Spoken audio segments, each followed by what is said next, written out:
दातव्यमिति यद्दानं दीयते उपकारिणि देशे काले च पात्रे च तद्दानं सात्विकं स्मृतम्.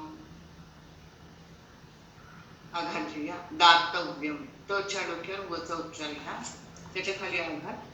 यद्दानं अनुस्वाराचा न, खालच्या ओळीत पहा.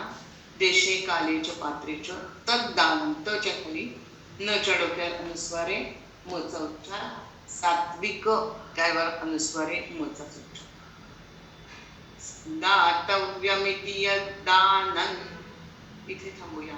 दीयते उपकारिणि देशे काले च पात्रे च इथे थांबूया. तद्दानं सात्विकं स्मृतम्.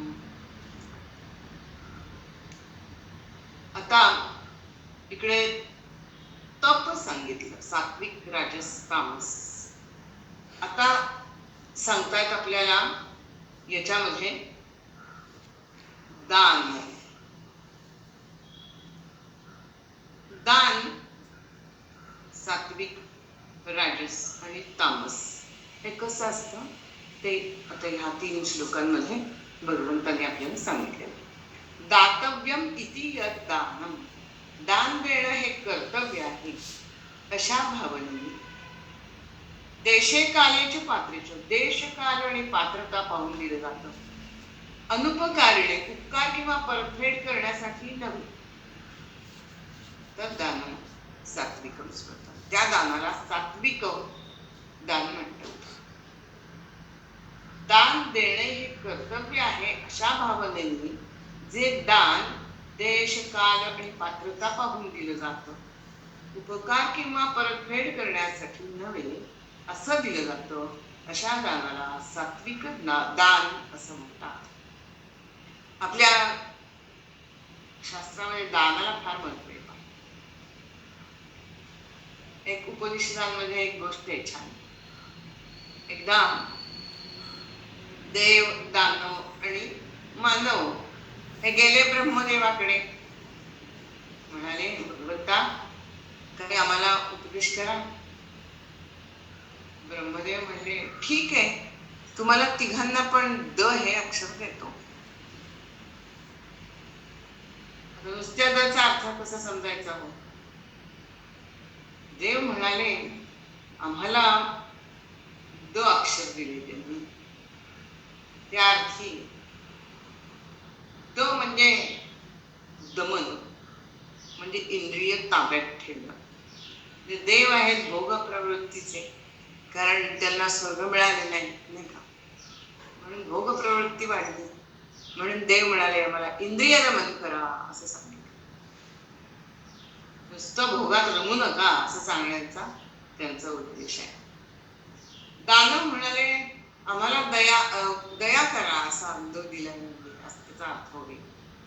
कारण दानव हे क्रूर प्रवृत्तीचे, म्हणून आम्हाला द हे अक्षर आहे.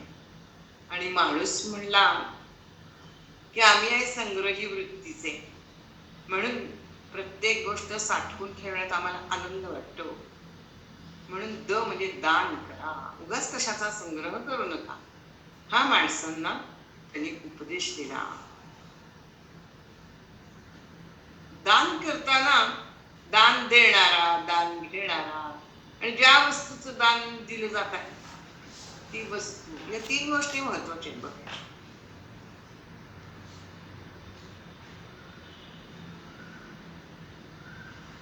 दान हे उत्तम असावं. दान देणाऱ्याने हे लक्षात ठेवावं की दान देणाऱ्याला गरज आहे म्हणून दान दिलं जातं, कारण पुण्य तुम्हाला प्राप्त होतं, घेणाऱ्याला नाही. हा भाव अंतःकरणात जागृत असणं गरजेचं आहे. तसंच आपण दान देतो म्हणजे काय करतो, ज्या वस्तूवर आपली ममता आहे ती काढून टाकण्याची जी प्रक्रिया आहे ती म्हणजे दान. समजा आपण एखाद्याला एखादी वस्तू दिली आणि त्याची आठवण कायम ठेवली तर ती दिलीच नाही ना, कारण आपल्या स्मरणात येते की मी हे दिलं, मग ते दान नाही होऊ शकत. जसं आपण एखाद्या देवळात जातो, तिथं काही आपलं एखादं वस्त्र किंवा साडी, एखादा दागिना, जे काही आपल्याला इच्छा असेल ते देतो. आणि ते पुन्हा कधी आपण बघितलं की म्हणतो हे मी दिलंय, म्हणजे याचा अर्थ मी ते दिलंच नाही, नाही का? ते दान दिलं म्हणजे तुमची तिथली आसक्ती संपलेली असली पाहिजे. पुन्हा आठवण आठवण पण होता कामा नये त्या गोष्टीची.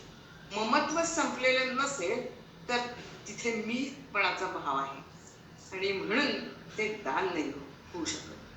दान हे नेहमी श्रद्धेने द्यावं. श्रद्धा पाहिजे.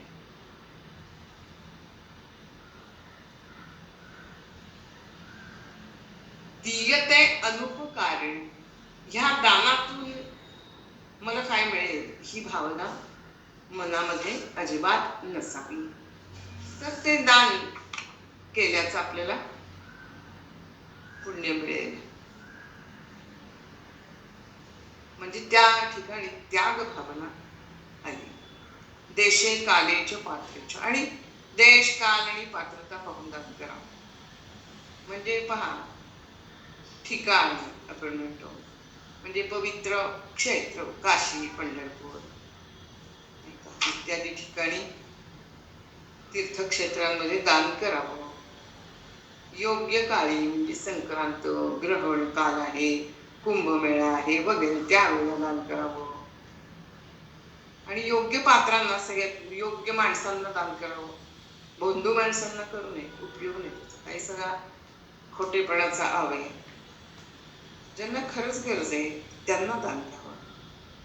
म्हणून ते म्हणतात देशे कालेच पात्रेच, तर दान सात्विकम स्मृतम्. आणखीन दान कसली असतात बघा. नेत्रदान आहे, रक्तदान आहे, अन्नदान आहे, नंतर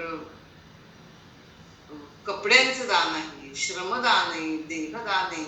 असे अनेक दान आहेत की जिथं परत मला काही मिळावं अशी इच्छा माणसाची असू नये, आणि म्हणून त्याला सात्विक दान असं म्हणतात. श्लोक कसा म्हणायचा, दातव्यमिति यद्दानं दीयते नुपकारिणे, देशे काले च पात्रे च तद्दानं सात्विकं स्मृतम्.